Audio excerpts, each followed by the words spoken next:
My name is Peter Thompson, and I have a compelling reason to share this account. The ensuing text comprises 2 replicas of posts made by my friend Ethan Garvey on a comics forum we used to frequent. These posts were published in one of the forum's general chat sections, but were swiftly removed shortly after their submission. I had begun composing a response to the second post when it was taken down.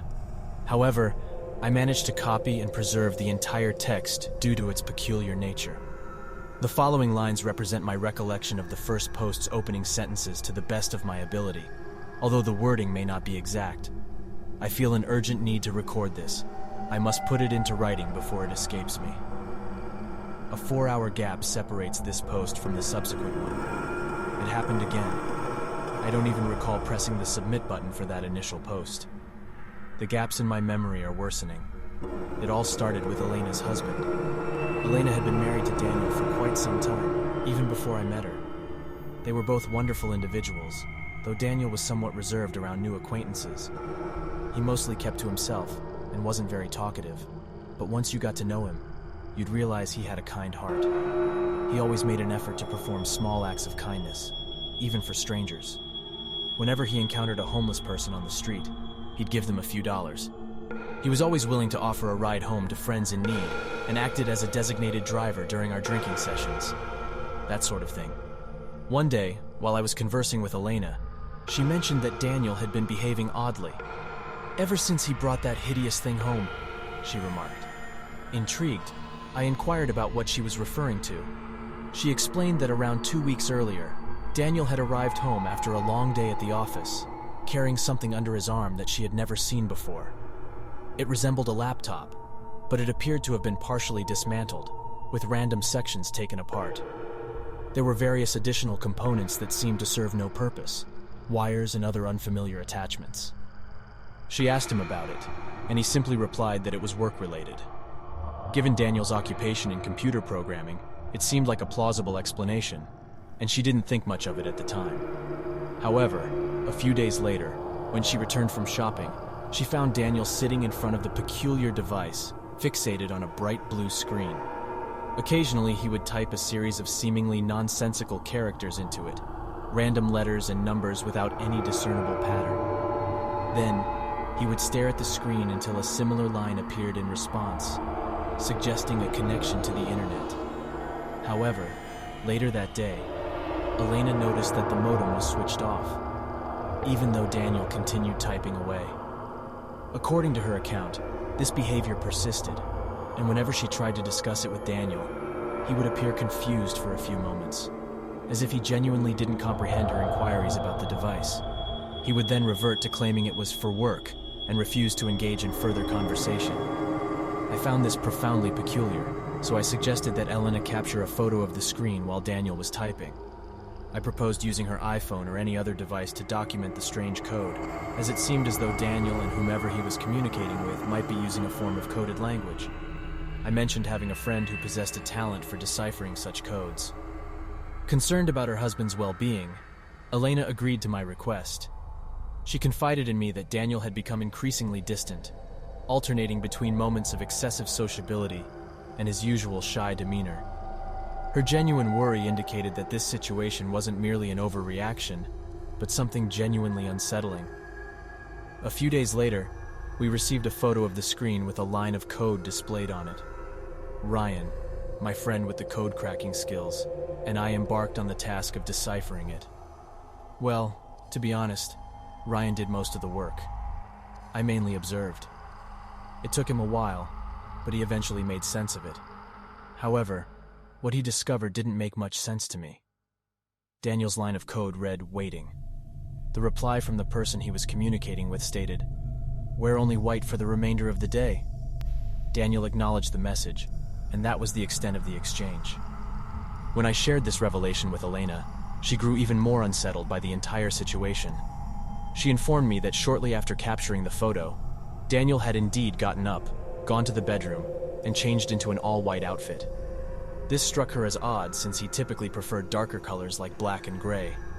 Moreover, she couldn't recall seeing the outfit he wore anywhere in their wardrobe. This peculiar behavior continued. Daniel acted increasingly strangely, exhibiting behaviors and uttering words that deviated from his normal conduct. He often appeared distant or preoccupied, and started coming home late more frequently. On one occasion, he returned home with numerous scratches on his hands, as though they were caused by some sort of scratching or clawing. Bafflingly, he had no recollection of how he had acquired the injuries. Another troubling aspect was that the device never seemed to run out of power. Over the weekend, it remained operational 24/7, yet it was never plugged in for charging. The device continued functioning throughout the day, seemingly immune to battery depletion. Whenever a line of code appeared on the screen, regardless of the room Daniel was in, he would rush to it like Pavlov's dog responding to a bell. A week later, Elena contacted me in tears, sounding frantic. She informed me that Daniel had vanished. She had woken up in the middle of the night, only to discover that he was gone.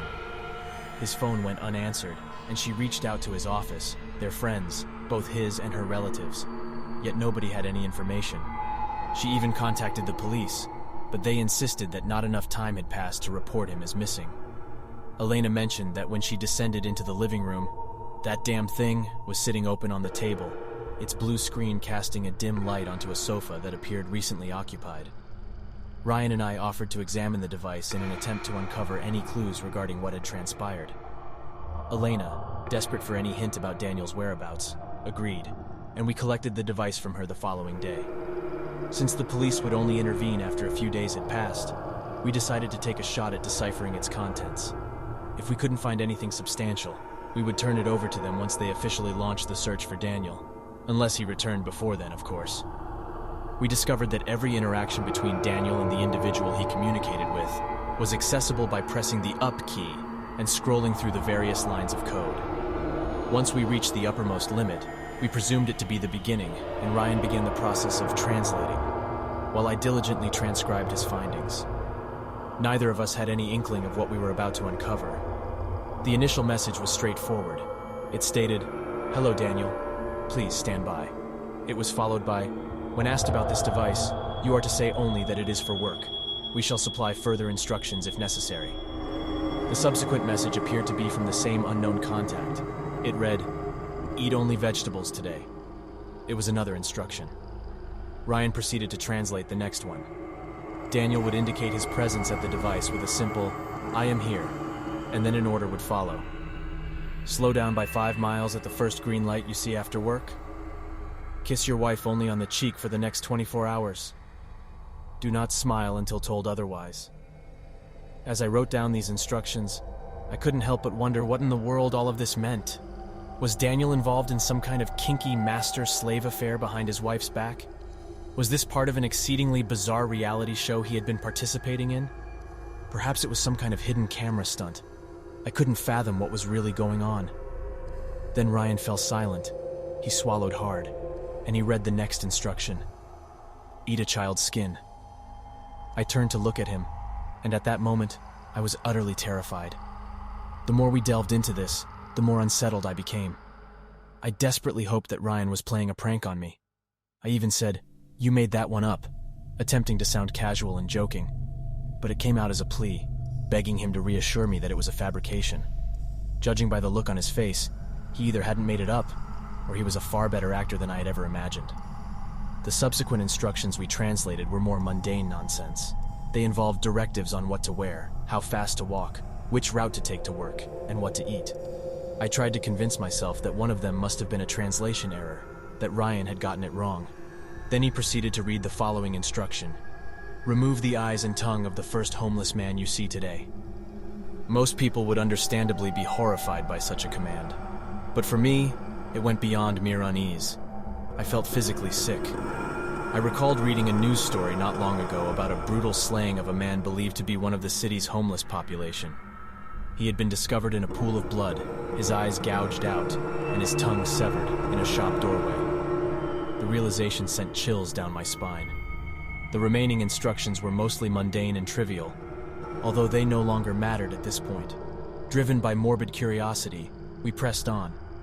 Scattered among the directives were phrases like, "Strike the second stray animal you see before 6 p.m., and "Destroy the third vending machine that you pass by." Then came the final line of text. It simply read, "We are coming. Wait outside for collection." And then, The messages ceased. That was the last communication Daniel received on the night he vanished from his home. Ryan and I found ourselves utterly bewildered by the situation.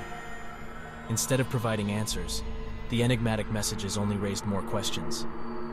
What was the purpose of this device? Who was communicating with Daniel? Was it all just an elaborate prank or a sick joke? While Ryan went to grab some drinks from the fridge, I couldn't tear my eyes away from the glowing blue screen of the device. To my surprise, the text that had filled the screen before had vanished, leaving it completely blank. Then, a new line of code appeared, and inexplicably, I could read it. "Hello, Ethan. Please stand by." That was 3 weeks ago. Ryan disappeared without a trace, leaving me filled with dread and uncertainty. I am haunted by the unsettling thought that deep down, I might have some inkling of what happened to him. The device continues to send me instructions, dictating my actions and erasing my memories for hours, even days on end. My body bears the marks of unexplained bruises and scratches. There are nights when I return home wearing different clothes, with no recollection of how it happened. The trunk of my car holds faint stains and a sickening odor. The constant throbbing in my head serves as a relentless reminder of the torment I endure, even in my sleep. I catch glimpses of something terrifying, but upon waking, the memory eludes me, leaving only a lingering sense of horror. I've got bruises and scratches all over me. I come home some nights, and I'm wearing different clothes than what I left in, and my old clothes are gone. There are faint stains in the boot of my car, and a horrible smell. My head hurts all the time, and when I sleep, I see something. When I wake up, I can't remember what, but I know it was bad. My body feels different. Everything feels wrong. Everything feels strange, I think. The post ended here. I've not heard from or seen Ethan since then. I don't know where he is, but I think I'm going to find out. Remember how I told you that it was important you know my name? I went to Ethan's apartment about a week after we lost all contact. The door was unlocked, and in his bedroom, on the desk, was what looked like a weird laptop with a blue screen. 2 new lines of text appeared on it, written in a code I shouldn't have been able to read. "Hello, Peter. Please stand by.